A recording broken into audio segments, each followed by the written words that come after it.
Okay,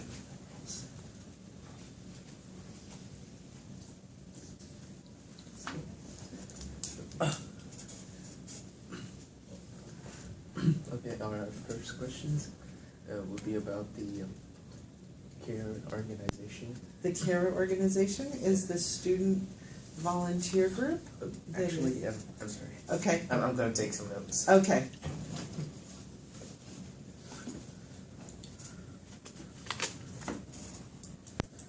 Please continue. It's a 24-hour hotline that is run by students, and I've given you a card on it that gives you all the information, their phone number, what you can, the services that you can get from them. It pretty much is just a call in if you are a survivor of an assault or domestic violence or relationship violence. You can call into this hotline and there'll be a student that's trained in how to respond and help you with resources. Okay, so they know what resources are available on campus, such as the Counseling Center 24-hour hotline, the JMU Police, the Harrisonburg Police, Rockingham Memorial Hospital, in case it's after hours and the health center isn't open. Okay? Yeah, so that's what this card is for you. And then that other card might answer some of your other questions. So, I'll see.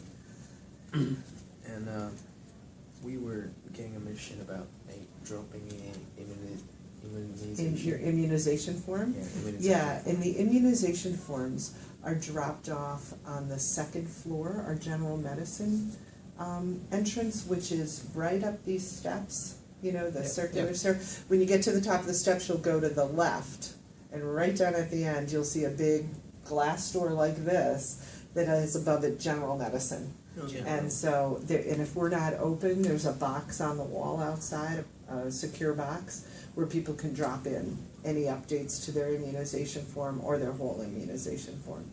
And so, as long as the building's open, you can come in and drop anything off. Okay? So, and another question I want to ask you is, if we want to make an appointment for our injections, For allergies? I think a week ago we received an email Mm-hmm. that says that we have to go to the Student Success Center to make an appointment. For updates to your immunization? Yes. Yeah. You would call in at the regular number, on here, the 568, right here, 540-568-6178. Okay. And then they would direct you to the right person or set up the appointment. So this is our main line, and you can call in there for anything, and that operator will get you to the right place. Okay, so they will schedule the appointment for any immunization updates. Say you didn't have an updated tetanus, and they wanted you to come in and they'll update your tetanus shot. They'll set that appointment up on the phone for you. Okay? Well, when it comes to CARE organization, we want to know if there's any other places that we can find help with this. With assault, Yeah. it would be here in the Well. You would call and make an appointment with Liz Howley.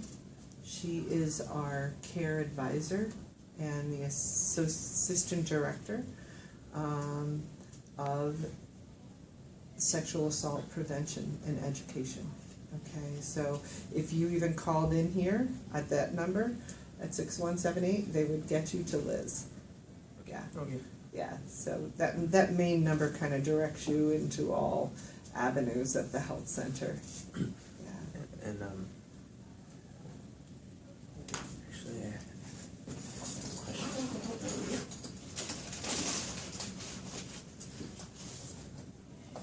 I'm sorry. Oh no, that's all right. So where are you from? I'm from Mexico. Mexico, and how about you?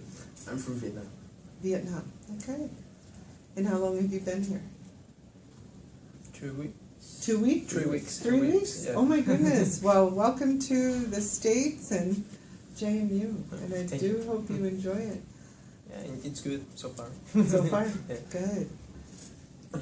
And it says here that, so I have to, like, why do we have to submit our immunization form as soon as possible? Would- The immunization forms are a state law. And so we are bound by the state laws to make sure that all students on campus are immunized against certain diseases. And some of them are optional, but there are some that are required. So on the immunization form, you'll see the required immunizations, and then you'll see some that say optional but recommended.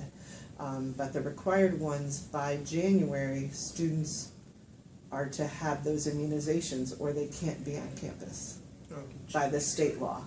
By the January of... I'm not sure what the date is, but yeah, by the start of the next semester. In other words, you have 1 semester to get everything in order. And then you could be asked to leave. But I don't know how that's not my area that I work with, but I don't know how many people we have had to ask to leave. But it is state law. It isn't something we at JMU decided. It's the state health department that decides that. Yeah, So if we cannot to submit this form like, at the required time, so we will have to be well, asked. I that's something that they'll talk to you about. They'll be the immunization clinic will work with you to say, okay, we want to try and help you make the deadline, so let's see what we can do. They'll work with you on that. As far as what they'll do if you can't, I don't know. I wish I knew the answer. I don't think I know you receive a fine, but other than the fines, and I don't know that in the case of international students that they would do that, because you guys just got here. Yeah. So, I mean, I think there's a little bit more grace, and they work directly with the international student program to try and facilitate making sure that the immunizations are up to date. Okay. Do you guys have your immunization forms, and have you seen it? What we're talking about on our website?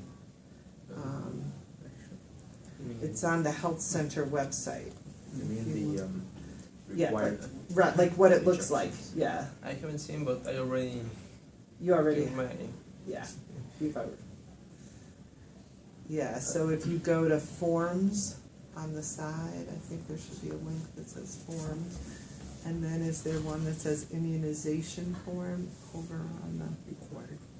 Yeah, there it is. So see up above, you see the first block of immunizations is required. The first Yes. one. And then below that is recommended but not required. I see. And then the second page, if you keep scrolling, is the TB screening. So you fill that out, and depending on how you answer the questions, it tells you if you need a TB test or not. Yeah. I believe that we have received these before. Oh, yes, yeah, you probably did. They're I know Tomas and them, the program mails you all the forms well ahead of time, once you've been accepted. Yeah, They're because part of the I acceptance already package. took my TV. Yeah, Yes. yep. So, So, if we received the email that a week ago, so we will have to go to. so you would go up. upstairs to the second floor if you received an email and talk to Karen Kennedy, okay? Yeah, and it's, yeah, Karen, and it's Kennedy. Ennedy, and her first name is Karen, Karen. Karen. Karen. Yes, Thank you. Karen. Yeah, and she would be your point person upstairs, and she'll let you know what might be missing. Okay? Okay. Yeah. All right? Do you have any questions? No. You're good? Did I answer everything? Yeah, I think so. All right, good. I just wanted to let you know also that we have a new self-care clinic that is in the pharmacy. And if you had any symptoms of a cold or flu or just stuffy nose, anything like that, you can go into the pharmacy and go through the self-care clinic, and it allows you to check that you needed just a few days of medicine, and the pharmacist will give you that for free. Okay? So I'm gonna get you something with the information on that. I'll be right back. I just didn't get it in here yet. Okay. Okay? We can cut it, yeah. I think we can. So, I think what you need to do, maybe I will give you my phone. Oh shit. I'm gonna send that video to you. Can you edit it? Like, cut? I don't know how to edit it. You don't know how. And we have to, so we will send the whole video. Yeah. And I think you will need to fill in. Yeah. But which questions? Like, suggest you advice. You want about urine? I'm not really caring. Okay, so these are hot and cold packs. So the information on how you would use them is on the back. So if you had an injury, like something that you needed to put ice on Yes. to reduce the swelling, you can put this in the freezer and it freezes, and then you put it right on your injury. Okay. But if you had something that somebody told you to put heat on it, you can put this in the microwave, and it tells you, I wouldn't do it for any longer than like 20 seconds. Oh. Otherwise, it might melt. But you can, they're reusable. So if you have a little freezer in your room, Yeah. in your refrigerator, just put that in it, and you can use it. Okay? Well, thank you. Thank you so You're much. welcome, and I'll show you where our self-care clinic is, so that you're familiar with that when you leave, when you have your stuff together. I think that's pretty much. Did we get enough on tape? I hope so. I think that's